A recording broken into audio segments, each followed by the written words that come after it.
大家好，欢迎来到熊猫小厨。今天给大家分享一道家常版炒鸡腿的做法。首先准备鸡腿肉400克，我这里用的是无骨鸡腿肉。把鸡腿肉切成自己喜欢的大小。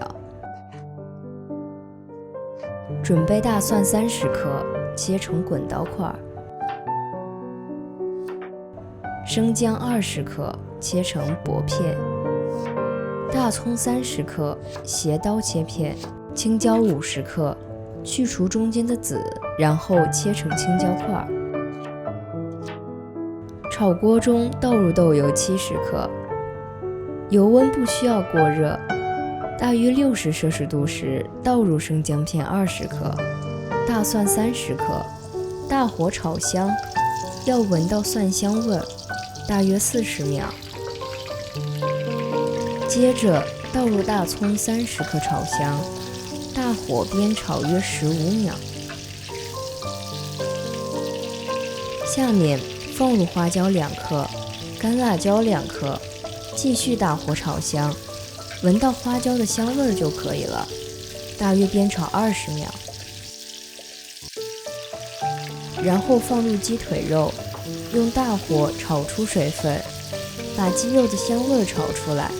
后面大蒜会出现焦黄色，这个是正常的现象，不需要担心。煸炒至鸡肉的表面完全变色，大约2分钟。接着倒入生抽10克，老抽7克，蚝油10克。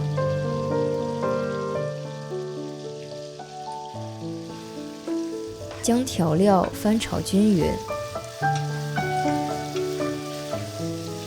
然后淋入料酒20克，